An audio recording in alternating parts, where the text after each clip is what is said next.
Hello, today we will explore 2K books in architecture.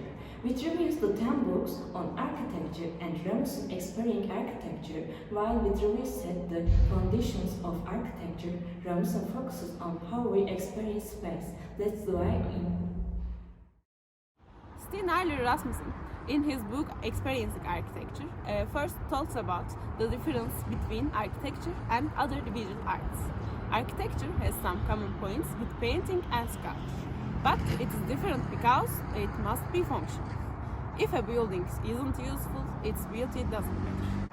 Architecture is not only a visual art, it affects all the senses. Different materials and surfaces change how people feel in a space. For example, a smooth surface feels soft, while sharp edges make a place feel hard. These details are important in architecture and help to create the character of a building. Sena Rasmussen, in his book Experiencing Architecture, first talks about the difference between architecture and other visual arts. Architecture has some common points with painting and sculpture, but it is different because it must be functional.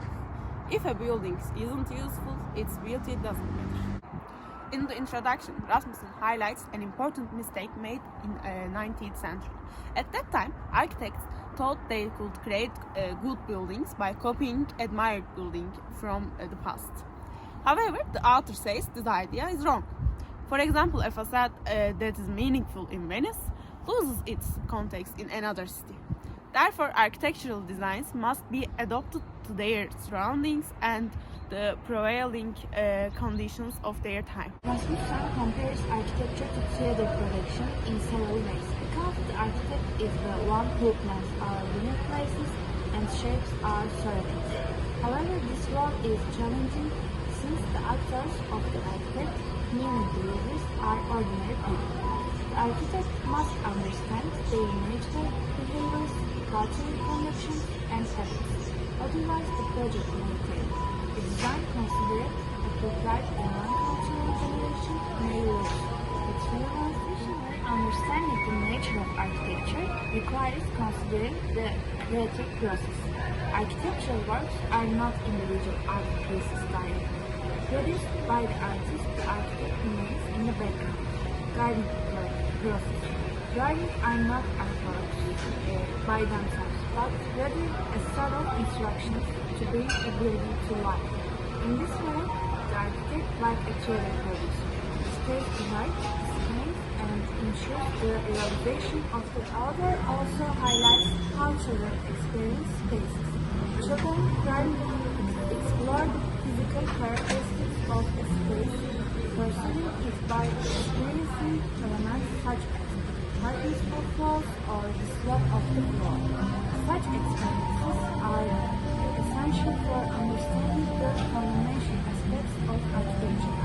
Overall, architecture is not just about designing buildings or creating aesthetic appearances. It is also an experience, a feeling, and a way of life.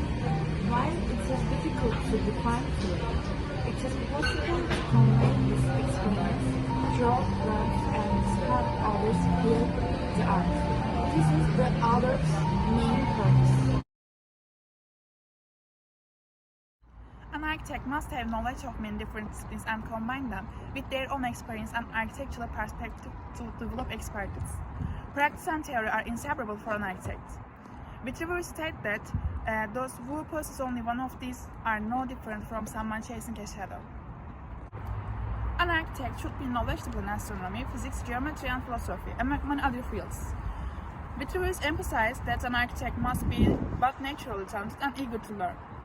Each era has its own unique motifs shaped by the events of that time. At this point, historical knowledge is crucial for architects as they must be able to explain why certain motifs are included to anyone who questions them. Philosophy helps an architect develop human values. However, an architect only needs enough knowledge in different disciplines to benefit their work. They are not expected to be an expert in every field. The elegance and beauty of Spice's interior design should be matched by the grace and refinement of its exterior and interiors. There are three main divisions: the art of construction, the making of the measuring instruments, the production of machinery. Public buildings are further divided into three categories: defensive structures, religious buildings, utilitarian structures. All of these must be designed with careful attention to durability, beauty, and functionality. Durability is ensured by laying foundation on soiled ground and selecting materials wisely and generously. Otherwise, poor construction can lead to catastrophic destruction and loss of life, as seen in the earthquake that struck Turkey on February 6. Functionality is achieved when a building's divisions are free of obstructions and when each structure has the correct orientation and facets suited to its type. Beauty is based on making the appearance of the building pleasing and harmonious, ensuring that all elements are proportionally balanced. Section of a very healthy headland is a pretty. This land should be high and should be no construction on the edges of the slabs, and the climate condition should be suitable. We can understand whether the land is healthy or not from its food and water records.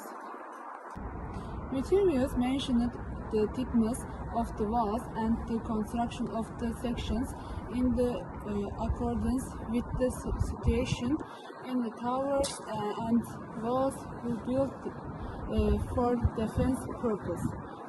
He talked about the positioning of temples, farms, and other public areas with the following words. If there are city walls by the sea, the place for the farm should be next to the port. On the other hand, if the city area is inland, the farm is right in the city. It should be the place in the center. However, for the temples of the gods Jupiter, Luna, Menura, the highest place should be preferred. Let's summarize what we mentioned under a few questions. First, three concepts that answer this question: firmilitas, utilitas, and venustas. Firmilitas explains strength and solidity. It refers to structure's ability to survive for a long time and structural integrity. A good structure achieves this solidity and power by choosing the right materials and engineering solution to build it. Utilitas covers the concept of functionality and usability. According to Vitruvius, functionality should be at the forefront in the design of the structure. The structure should serve the purpose and fulfill its function. In order to increase this functionality, it's important to use space correctly in the design of the structure.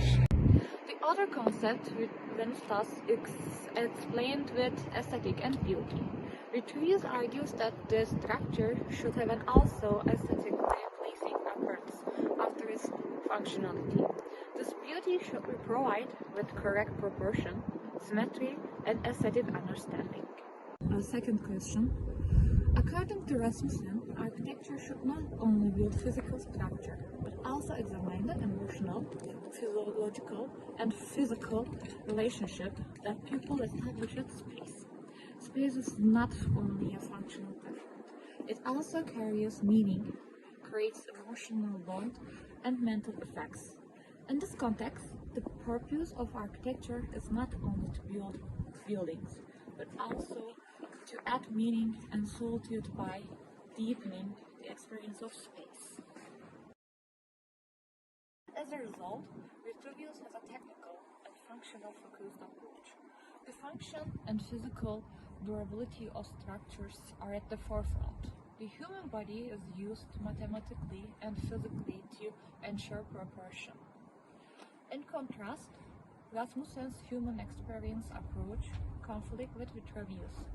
He has addressed how the structure affects human body, emotional nor subjectively. He focused on perceptual aspect. In addition, both of them care about the aesthetic aspect. The effect of space people is important in both work. We have discussed how Vitruvius shaped the architecture principle and how Robinson emphasizes triple experience. Both books offer valuable insight into architecture. Thank you for watching. See you next time.